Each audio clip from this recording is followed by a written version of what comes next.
Hey guys, Brent Hull Build Show, 1881 house in Granbury.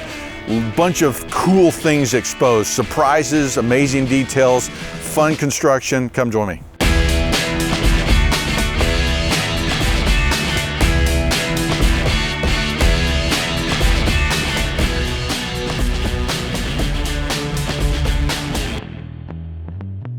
We've got a bunch of things exposed, and one of the things we're finding is that the corners are where we've got most of our rot. You've actually got, if you look at this beam right here, and we'll talk more about that framing in the back, but we've got these big beams that go across. You can see where some of that tenon or half lapping was coming across, and where that beam was coming in, that's rotted out. And most of the corners are rotted out. I think I showed in one of my stories on Instagram how that's really messed up. We're gonna be repairing all that, but let's go inside. I'm gonna show you some of these framing details that we discovered. Really interesting, kind of surprising.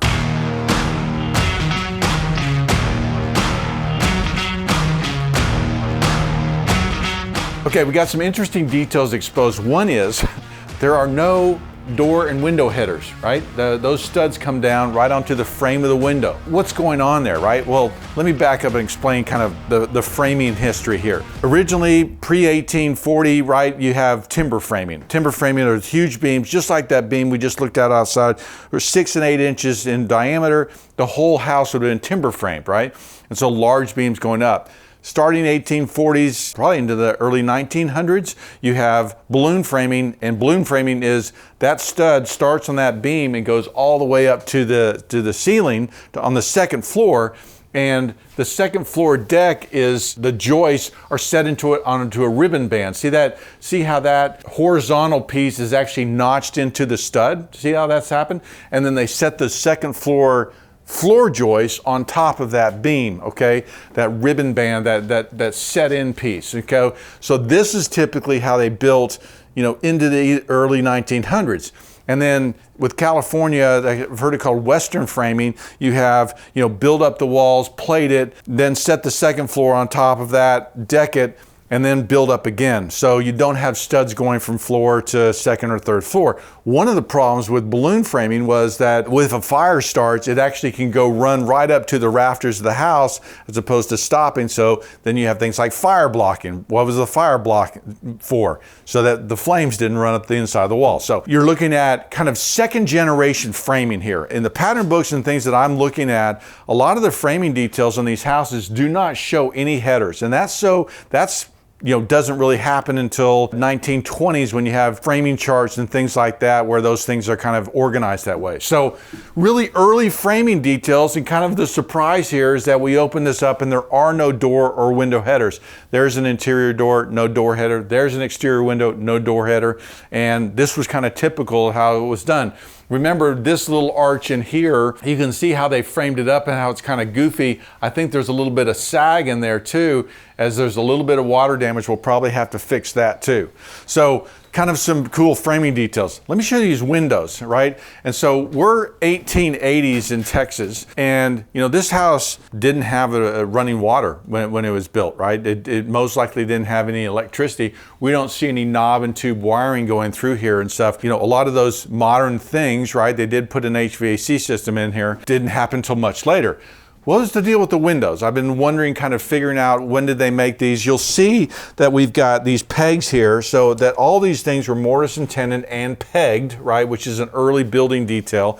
But one of my theories is that they built the frames on site. They may have ordered the sash from a mill, or they might have made them on site. The fact that it's got this profile, as opposed to that 1870s house where you don't have a profile, makes me think these were mill made, okay? But these jambs, I believe, are site made. And the reason why is, look at the back side of this thing. We've got all rough sawn wood, okay? So they didn't clean any of this wood up. And you can see some of the blowout that happens right here where these pulleys were put through. And so it looks like it was done on site. It wasn't really a clean machine that would have bored and done something like that in the mill. Look at how they cut the weight pocket. Look at how, they cut this angle and cut this angle piece and got this out. That looks too site built. So my theory, it's a working theory, is that the jambs were made here on site. Once they had that size figured out, they ordered those from a mill. maybe, right? But certainly they're early, certainly they're the original windows to the house. All right, guys, let's go back outside. Let me show you some cool framing details and some of the foundation work that's going on back there. Really enlightening.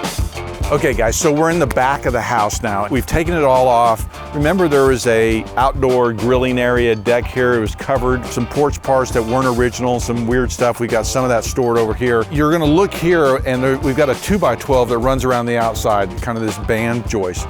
Okay, there was originally a big timber down there that these studs dropped into. I'm gonna show you that on this side. Also notice, and we're gonna see it when we go downstairs, but look at the stone and look at how it's laid up. Remember all that trouble on the barn project trying to get the stone laid up? If I just come here and looked, I could have taken a picture and shown the guys exactly what we were trying to do. So now we're seeing, right, because this was covered with a porch, right, and we know this was original, we can look at the original stonework and the original foundation. Okay, so, and this is very typical in the 1880s into probably the early 1900s. You don't have a plate on the bottom that you would have the same 2x6 material. Instead, it's a beam, and that was pretty typical. Because they come from a timber framing tradition, you have a timber like this, okay, and then these studs are set on top of it. Look at this one right here. I kind of dug it out a little bit. See that hole down in there? Okay, so this joist is set down. They mortised that into this beam, okay, so that stud comes to sit down. It isn't just set down and nailed, right? Toe nailed is the way we frame today. It was actually mortise and tenoned into that beam. So you're seeing some of those old traditions and old ways of building things happening. Now, the other thing is that this is pre-concrete, right? And so how would the foundation have been laid out? The foundation would have been made from stone. And then they put all these small pieces in here and they set this beam on top of it. Then they framed off of that. So this is very typical, original 1880s, kind of cool, kind of a bunch of different traditions going on here of how this would have been put together. But now that it's exposed, now that we're seeing it, it comes to life. We're gonna go down to the basement, but basically what's gonna happen is we're gonna turn the stair around, we're gonna come in from the outside. Because the way we're using that space inside, we want access to that basement. We're gonna have a bulkhead, and you're gonna walk down from the outside. So this is all gonna get excavated, poured in concrete, so we have a real mechanical room. Let me show you that space downstairs. First, I want to talk to you about the stone. Remember, we worked really long and hard about the stone, but look what's happening here is you have this, what is that, a 1:3, 1:2.5 relationship with these stones laid horizontal. I had that whole video on not doing flagstone walls. This is how these walls would have been laid up, where they would have been stone, they would have been laid flat. They're probably, 14, 18 inches wide, but this kind of layup pattern is typical for how a foundation wall, even a house wall, would have been laid up, and there it is. Now, what's happened is that you can see all of this wet marks and things like that. This is not a waterproof wall by any means, and so we're gonna redo this, but it's gonna be dry and it's gonna be sound and everything else. Here's part of the problem we're having, guys. Look at this. Look at that, stud right there, or that beam right there, right? So this has completely rotted out, and you'll see that even the joists where they've been notched in are dropping. And so the reason you have from that main hall coming into that old kitchen, it stepped down 3 or 4 inches. This is why, right? Our beam's gone. So we are actually gonna pick this up, redo that beam, and hopefully lift this house and get it back together so it's, not so saggy. But fixing this area is kind of one of the big tasks here of what we're trying to do.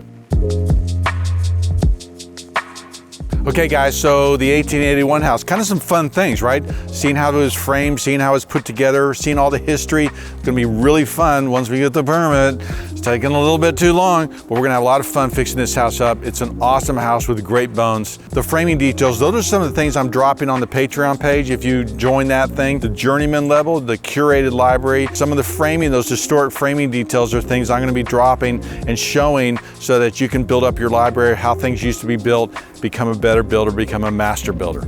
I'm Brent Hull, thanks for watching.